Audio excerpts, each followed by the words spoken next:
Alright, I've taken the environment into account, so let's go. The game in its mechanical state. The entire collective unconscious can be broken down into teams. Let's see.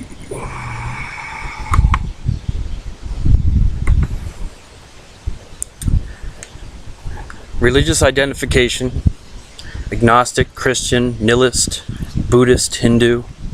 Gender: male or female. Race: black, white, Asian, Latino, etc.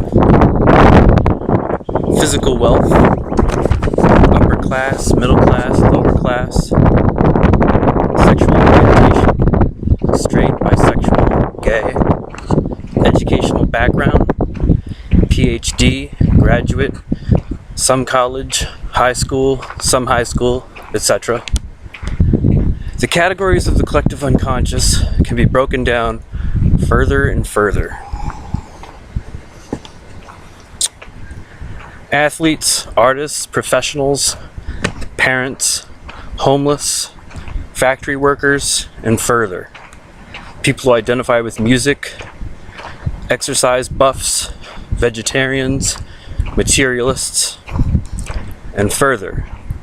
People who like a certain color, people with the same birthday, people obsessed with shoes, people who love animals, etc. All of these things go into making an individual and fill and form the thoughts of the individual. Example: a straight, black, male agnostic who's upper class with a PhD is a professional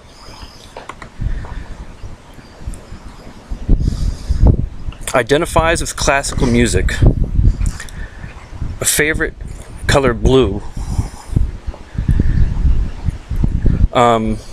He'll be on a different team than a gay, Latino, female Hindu who is a lower class factory worker and vegetarian who loves animals. Belonging to a particular team is like belonging to a professional baseball team or basketball team or football team. You can be raised from the minor leagues into a team or traded to another team. But once you belong to a team, you work for that team. You can only score points for that team. How you play can be determined also. If you're organized and calculated, you play baseball. If you take turn in scoring, you play basketball. If you're aggressive, you play football. The human game is played through communication. The verbal language and body language of the individual forms a window into that person. Something happens when you look into the window of another person. You know. You learn knowledge. The game is about knowledge and how that knowledge is used at the conscious and subconscious levels. At the basic evolutionary level, the game is about gaining or losing power through a subconscious feeding process in which one person gains power and one person loses power. The person who gains power during the interaction is the person who feels superior to the person they're interacting with. And of course, the person who loses power is the person who is left to feel inferior. It's an energy exchange based on a shared belief system that was created from the physical world, the world that we were born into. Examples: thinking someone is more racist than you takes power away from that person. Thinking someone is less attractive than you takes power away from that person. Thinking someone is smarter than you gives power to that person. Thinking someone is funnier than you gives power to that person.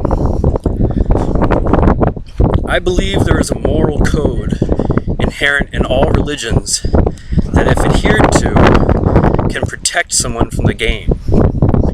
It is the desire for goodness. It is the desire to be gooder. It is the desire to like someone. It's not the desire to be like someone. It's a desire to think positively about that person's soul, because the person's soul is good. It's a desire to protect them from yourself and others, in body, language, and mind. It's a desire to protect yourself from others as well. These are loopholes out of the game. Seeing innocence in someone's eyes and taking note of that.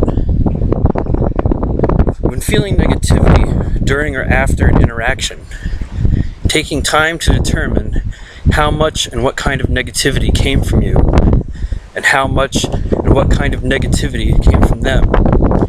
Consider how they play and what team they're on. Analyze what type of player you are and play for the greater good. If you can play above the game, if you can play to that moral code inherent in all religions.